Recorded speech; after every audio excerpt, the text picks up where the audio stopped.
اور جو اس وقت کا جو بادشاہ تھا دقیانوس، وہ اتنا سخت تھا کہ جو بت پرستی نہیں کرتا تھا اس کو تکلیف دیتا تھا، اس کو مرواتا تھا، اس کے اوپر ظلم و زیادتی کیا کرتا تھا۔ اسی کے جو وزیروں کے اندر، اس کے خاص درباریوں کے اندر کچھ لوگ تھے کہ جن کو دنیا اصحاب کہف کے نام سے جانتی ہے۔ کیا؟ اصحاب کہف کے نام سے۔ کس کے نام سے؟ اصحاب کہف کے نام سے جانتی ہے۔ تو وہ ان کے درباری تھے۔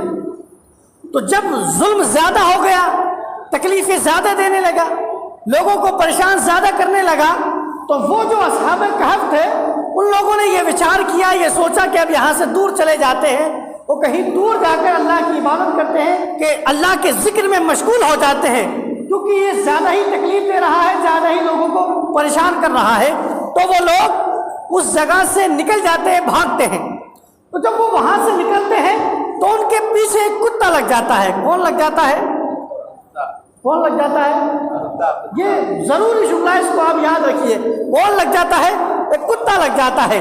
جب وہ آگے آگے چلتے ہیں، پیچھے پیچھے کتا لگا ہوا ہے، جب وہ آگے چل رہے ہیں، پیچھے کتا ہے، تو وہ اس کتے کو بھگانے لگتے ہیں۔ وہ اس کتے کو بھگانے لگتے ہیں، اس کتے کو بھگا رہے ہیں، مگر وہ کتا بھاگ نہیں رہا ہے۔ وہ کتا بھاگ نہیں رہا ہے، انہی کے پیچھے چلتا ہوا نظر آ رہا ہے۔ تو ان لوگوں نے کہا، صحابہ کہف نے کہا کہ تو چلا جا۔ اس کتے کو اللہ تبارک و تعالیٰ نے زبان عطا فرمائی، تو اس نے پوچھا کہ آپ مجھے بھگا کیوں رہے ہو؟ تو ان لوگوں نے کہا کہ تو بھوکے گا، اور تیرے بھوکنے کی وجہ سے ہمارے بارے میں پتہ چل جائے گا کہ میں کہاں ہوں۔ تو اس کتے کا جواب آپ سنیے۔ وہ کتا کہتا ہے کہ میں وہ کتا نہیں جو اللہ والوں پر بھونکتا ہوں، میں وہ کتا نہیں جو اللہ والوں پر بھونکتا ہوں، اور میں آپ پر بھی بھونکوں گا نہیں۔ بولا ٹھیک ہے، جب ایسی بات ہے تو وہ آگے آگے چلتے ہیں، غار آتی ہے، اس غار کے اندر وہ چلے جاتے ہیں، اور اسی غار کے کونے کے اوپر وہ کتا اپنے پیر پھیلا کر بیٹھ جاتا ہے۔ کیا؟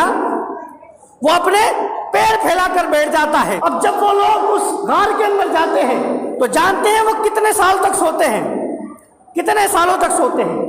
ان کے بارے میں آتا ہے کہ 300 سال سے زیادہ وہ سوتے رہتے ہیں۔ کتنے سال سے زیادہ؟ 300 سال۔ کتنے سال سے زیادہ؟ 300 سال سے زیادہ۔ اب 300 سال کے اندر اب آپ مجھے بتائیے کہ انسان کا کوئی جسم سلامت رہ سکتا ہے؟ کیا انسان کی کھال سلامت رہ سکتی ہے؟ کیا انسان کی ہڈیاں سلامت رہ سکتی ہے؟ کیا انسان کی آنکھیں سلامت رہ سکتی ہے؟ کیا انسان کا دماغ سلامت رہ سکتا ہے؟ یا انسان کا کوئی بھی عضو سلامت رہ سکتا ہے؟ آپ سبھی کا یہ جواب ہوگا کہ 300 سال تو بہت دور کی بات ہے، 3 سال کے بعد انسان کا نام و نشان مٹ جاتا ہے۔ غلط تو نہیں کہہ رہا ہوں؟ 3 سال کے بعد اس کی جو جسم ہوتا ہے وہ مٹی میں مل جاتا ہے۔ لیکن آپ اللہ تبارک و تعالیٰ کی قدرت دیکھیے کہ جو اللہ کو مانتا ہے تو اللہ تبارک و تعالیٰ 300 سال تک بھی اس کے جسم کی حفاظت کرتا ہوا نظر آتا ہے۔ اور کیسے حفاظت کی؟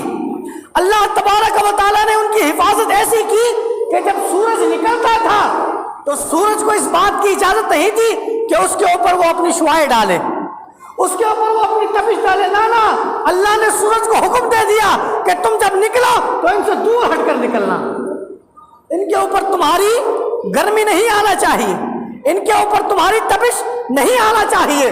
سورج بھی ان اللہ والوں کا اتنا خیال کرتا ہے کہ کبھی بھی اپنی تپش، کبھی بھی اپنی کرنیں ہوتی ہے، جو شعاعیں ہوتی ہے، ان سے بچتا ہوا وہ نکالتا ہوا نظر آتا ہے۔ یہ اللہ والے ہیں۔ اب جب وہ بادشاہ مر گیا، دقیانوس بادشاہ تھا، وہ مر گیا، کئی سالوں کے بعد ایک ایسا بادشاہ آیا جو اللہ والا تھا، اللہ کو ماننے والا تھا، اور اس نے اس بات کا اعلان کیا اور دین کی بہت تبلیغ کی۔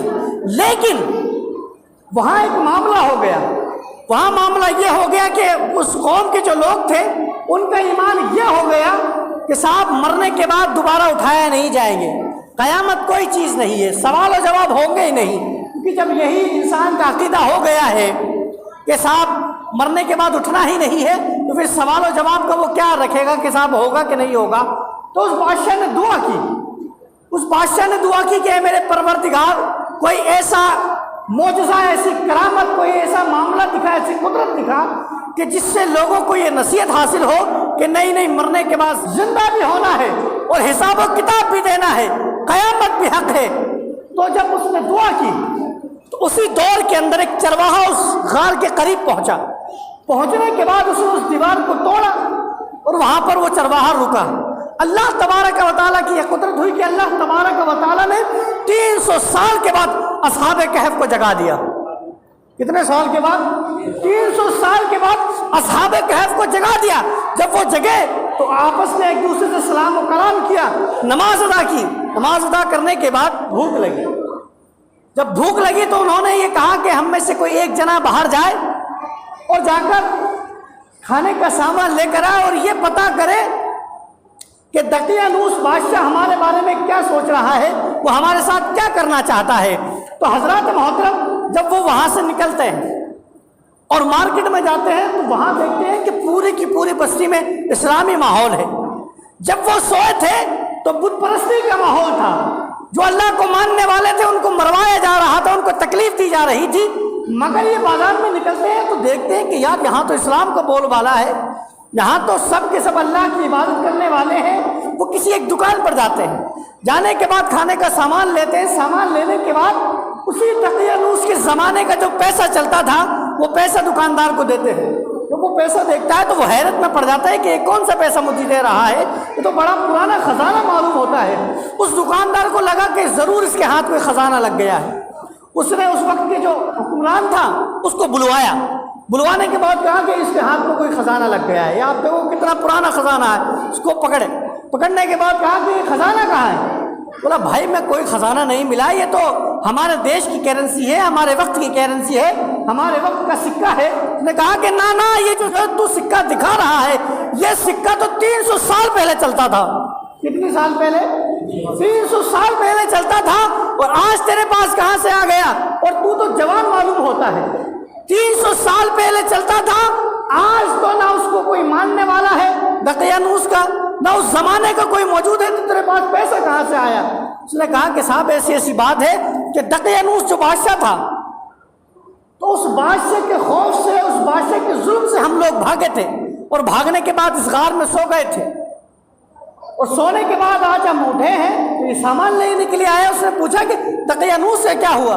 بولا اس کو مرے ہوئے تو 300 سال گزر گئے. 300 سال گزر گئے. وہ حیرت کرنے لگے کہ 300 سال کے بعد انسان زندہ ہے, وہ بھی جوان کا جوان, عمر بھی نہیں بڑھی.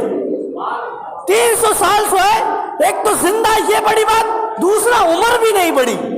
جس عمر کے اندر سوئے تھے اسی عمر میں جاگ بھی گئے ہیں, اسی عمر میں جاگ بھی گئے ہیں. یہ اللہ تبارک و تعالیٰ کی قدرت دیکھیے. چلتے چلتے وہ کہتے ہیں کہ صاحب میں اکیلا نہیں ہوں, میرے کچھ ساتھی بھی ہے, آپ ان سے ملاقات کیجئے. تو چلتے چلتے یہ بات جو اس وقت کا بادشاہ تھا اس کو پتہ چلتا ہے کہ ایسا ایسا معاملہ ہوا ہے کہ لوگ 300 سال پہلے کے لوگ ملے ہیں. کتنے؟ 300 سال پہلے کے لوگ ملے ہیں. تو بادشاہ آتا ہے. تو جب دقیانوس بادشاہ نے ان اصحاب کہف کو دیوار کے ذریعے, مطلب غار کے کونے پر دیوار چنوا دی تھی کہ یہ ان کی قبر بن جائے, تو جس کو یہ آرڈر دیا تھا بنوانے کے لیے, وہ جو انسان تھا بڑا نیک تھا. اس نے ایک کام کیا. اس نے ایک کام یہ کیا کہ اصحاب کہف کا نام اور بتایا کہ یہ ایمان والے لوگ ہیں, بادشاہ کے ستائے ہوئے لوگ ہیں, اور یہ اس غار کے اندر ہیں. وہ لکھوا کر ایک صندوق میں بند کر کے ایک دیوار کی نیو کے اندر اس کو رکھ دیا تھا. تو جب وہ دیوار ٹوٹی, ٹوٹنے کے بعد وہ صندوق میں نکلا. جب صندوق نکلا تو پوری ہسٹری ان کی پڑھی گئی کہ صاحب یہ تو 300 سال پرانے کے لوگ ہیں. تو اس وقت جو بادشاہ نے دعا کی تھی اللہ کی بارگاہ میں کہ میرے پروردگار کوئی ایسی کرامت دکھا, کوئی ایسی قدرت دکھا کہ لوگوں کو یہ یقین ہو جائے کہ مرنے کے بعد دوبارہ زندہ ہونا ہے, مرنے کے بعد دوبارہ زندہ ہونا ہے. تو ان لوگوں نے آ کر بادشاہ سے ملاقات کی اور سارا واقعہ بیان کیا. تو اس وقت کے لوگ جو تھے ان کی اصلاح ہو گئی, ان کی اصلاح ہو گئی. اب آپ یہاں سے ایک بات سمجھیے. ایک بات تو یہ کہ اللہ والوں کے جسم اللہ تبارک و تعالی ہمیشہ سلامت رکھتا ہے. اللہ والوں جسم ہمیشہ سلامت رہتے ہیں. اور دوسری بات یہ آج جو کہہ رہے ہیں کہ اللہ والوں کی قربت سے کچھ حاصل نہیں ہوتا ہے, اللہ والوں کی مزار پہ جانے سے کچھ حاصل نہیں ہوتا ہے, اللہ والوں کے یہاں جانے سے کچھ حاصل نہیں ہوتا ہے. اب آپ مجھے بتائیے کہ ایک کتا جو اصحاب کہف کے ساتھ چلا تھا, وہ غار کے کونے کے اوپر پیر پھیلائے ہوئے سویا تھا, اللہ تبارک و تعالیٰ نے اس کتے کا ذکر قرآن میں فرمایا، اللہ نے اس کتے کا ذکر قرآن میں فرمایا، اور اللہ نے اس کتے کا نام بھی بتایا کہ اس کتے کا نام قطمیر ہے۔ کیا نام ہے؟ قطمیر ہے۔ دنیا میں کتنے کتے ہوں گے؟ کتوں کی بات چھوڑیے، دنیا میں کتنے انسان ہوں گے؟ کیا ان کا کوئی قرآن میں ذکر موجود ہے؟ لیکن آپ اللہ کی شان دیکھیے کہ اگر اللہ والوں کے در پر کتا بھی بیٹھ جاتا ہے تو وہ بھی معزز ہو جایا کرتا ہے، اس کا بھی ذکر اللہ تبارک و تعالیٰ قرآن میں فرماتا ہے۔ اور اس سے بڑھ کر بات میں بتاؤں، دنیا کے اندر کوئی بھی کتا جنت میں نہیں جائے گا، یہ کتا جنت میں بھی جائے گا۔ کیا؟ یہ کتا جنت میں بھی جائے گا۔ تو ان کتوں کو سوچنا چاہیے جو اولیاء کرام پر بھونک رہے ہیں، یہ ان کتوں کو سوچنا چاہیے۔ آپ سمجھ سکتے ہیں وہ کون سے کتے ہیں؟ ان کتوں کو سوچنا چاہیے جو اولیاء کرام پر بھونک رہے ہیں۔ ارے کتوں دیکھو، ایک کتا وفاداری کر کے جنت میں چلا گیا اور تم انسان ہونے کے باوجود بھی جہنم میں جاؤ گے۔ تم انسان ہونے کے باوجود بھی جہنم میں جاؤ گے۔ اسی لیے میرے بھائیو بزرگوں دوستو، ہم یہ کہہ رہے ہیں کہ اللہ والوں کے در سے بہت کچھ ملتا ہے، لیکن اللہ والوں کا وفادار بننا پڑتا ہے، غدار نہیں بننا پڑتا ہے۔ کتے کی فطرت ہوتی ہے بھونکنا، اس نے کہا گیا کہ تو بھونکے گا، اس نے کہا کہ میں بھونکنے والا کتا نہیں ہوں، میں تو وفادار کتا ہوں، میں وفادار کتا ہوں۔ اور وہ چوکھٹ پر بیٹھ گیا، اس کا صلہ اسے کیا مل رہا ہے؟ اچھا وہ کتا بن کے جنت میں نہیں جائے گا، وہ کتا انسان کی صورت میں جنت میں جائے گا، وہ کتا انسان کی صورت میں جائے گا۔ آپ دیکھیں کتا جنت میں جاتا نہیں ہے، اللہ والوں کے در سے قریب ہوا، کتا جنت میں بھی جا رہا ہے، کتے کا ذکر قرآن میں بھی آ رہا ہے، کتے کا نام کیا ہے قرآن بھی بتا رہا ہے، اور کتا انسان بن کر جنت میں بھی جا رہا ہے۔ آپ دیکھیں کہ کتنے اس کو مقام مل رہے ہیں اللہ والوں کے ساتھ وفاداری کرنے کا۔ تو آپ سوچیں جو اللہ والوں کا وفادار ہو جائے اس کا یہ مقام ہے، تو جو رسول اللہ کا وفادار ہو جائے، جو رسول اللہ کا وفادار ہو جائے اس کا کیا مقام ہوگا؟ اسی لیے تو کہتے ہیں کہ جب ان کے گدا بھر دیتے ہیں شاہان زمانہ کی جھولی، محتاج کا جب یہ عالم ہے تو مختار کا عالم کیا ہوگا؟ تو اس لیے میرے بھائیو بزرگوں دوستو، اللہ والوں کے سے قریب رہیے، اللہ والوں نے جو باتیں بتائی ہے ان کو بتائیے۔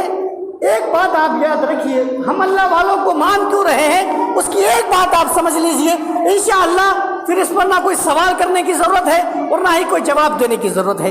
اللہ والوں کو ہم اس لیے مان رہے ہیں کہ وہ اللہ والے ہیں، اس لیے مان رہے ہیں وہ اللہ والے ہیں کہ کسی گناہگار کو ہم مانتے ہیں، کسی شرابی کو ہم مانتے ہیں، کسی جواری کو ہم مانتے ہیں، کسی زنا خور کو ہم مانتے ہیں، کسی سٹے باز کو ہم مانتے ہیں، کسی چرسی کو ہم مانتے ہیں، کسی گجیری کو ہم مانتے ہیں؟ نہ، ہم تو اللہ والوں کے ماننے والے ہیں۔ اب آپ دیکھ لیں جو ان کے مخالف کر رہا ہے، آپ سمجھ جائیں کہ لگتا ہے کسی شرابی کا ساتھی ہے، آپ سمجھ جائیں کسی زانی کا ساتھی ہے، آپ سمجھ جائیں کسی حرام خور کا ساتھی ہے۔ کیوں؟ کیونکہ اللہ والوں کے در سے دور کر کر کہاں انسان جائے گا؟ شراب خانوں کی طرف جائے گا، جوا خانوں کی طرف جائے گا، کسینوں کی طرف جائے گا، نائٹ کلبوں کے اندر جائے گا اور گناہوں کے اڈوں پر جائے گا۔ لیکن جب انسان اللہ والوں کے قریب ہوتا ہے تو وہ مسجد کے قریب ہو جاتا ہے، وہ مدرسوں کے قریب ہو جاتا ہے، وہ اللہ والوں کے قریب ہو جاتا ہے، وہ اماموں کے قریب ہو جاتا ہے، وہ عالموں کے قریب ہو جاتا ہے، وہ مفتیوں کے قریب ہو جاتا ہے۔ اس لیے میرے بھائی کے بزرگوں دوستو، ہمیشہ اللہ والوں کے قریب رہنا ہے۔ کیا؟